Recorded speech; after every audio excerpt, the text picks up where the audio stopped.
Assalamualaikum warahmatullahi wabarakatuh. Assalamualaikum. Terima kasih Pak Ustaz, kajian yang sangat luar biasa. Saya simpel aja Pak Ustaz, bagaimana kita menyikapi dan percaya bahwa takdir yang sudah ditetapkan Allah itu di Lauhul Mahfuz sebagai satu pedoman kita.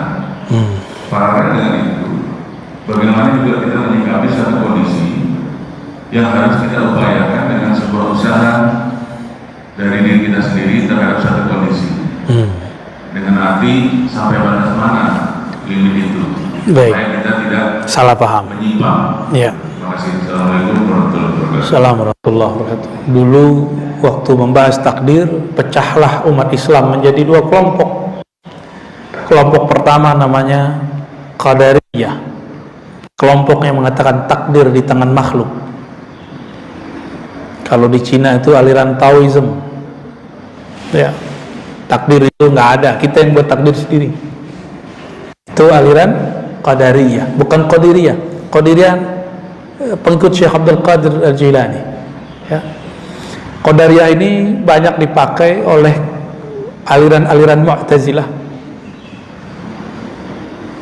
dan orang-orang salah paham hari ini dikira kalau ikut Qadariyah, kelompok yang mengatakan takdir di tangan kita, kita akan maju.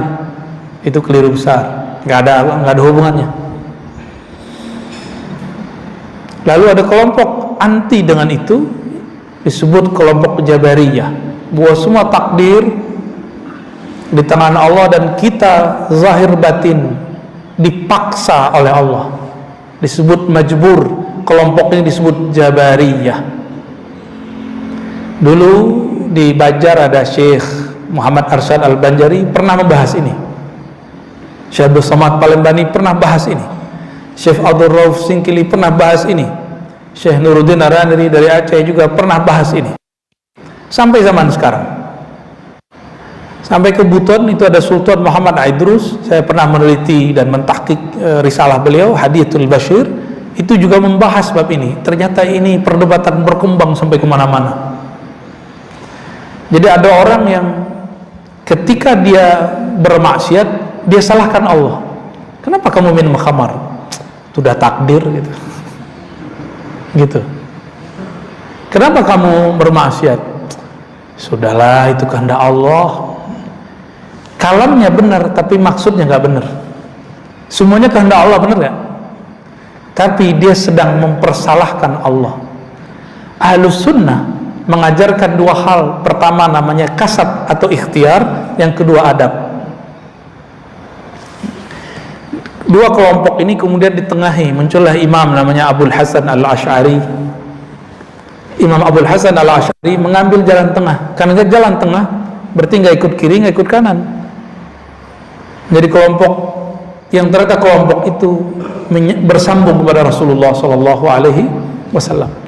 Imam Abul Hasan Al-Asy'ari mengatakan bahwa takdir itu artinya ukuran yang sudah Allah tentukan. Ukuran ini semacam jatah. Takdir bahasa Arab itu Allah memberikan ukuran. Lalu Allah berikan kemampuan di dalam diri kita, namanya kasab dan ikhtiar, untuk memilih. Saya menyebutnya kesadaran. Kalau bahasa Arabnya kasab, usaha atau ikhtiar, tapi makna lainnya kesadaran. Kesadaran untuk milih. Nih, mohon maaf Pak, coba angkat tangannya. Coba angkat tangannya. Oke, itu yang angkat Bapak atau Allah?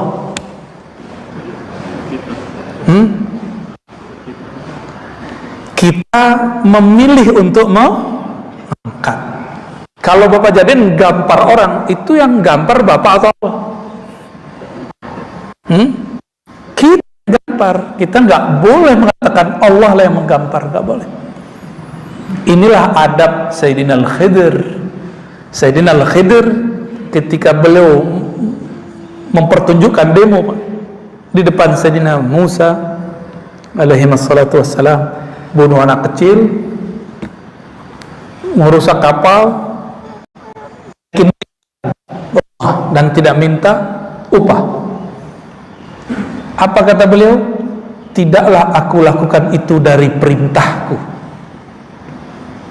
supaya tidak, seharusnya kan dia ngomong ini kan perintah Allah, tapi adabnya Sayyidina Al-Khidir masih sadar bahwa dialah yang membunuh, tapi atas wahyu dari Allah, diberitahu oleh Allah, ini anak punya orang tua, kalau dia nanti besar dia akan menyesatkan kedua orang tuanya.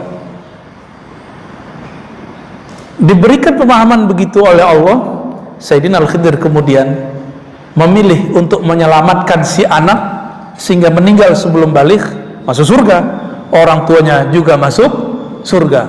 Itu suatu keburukan atau kebaikan?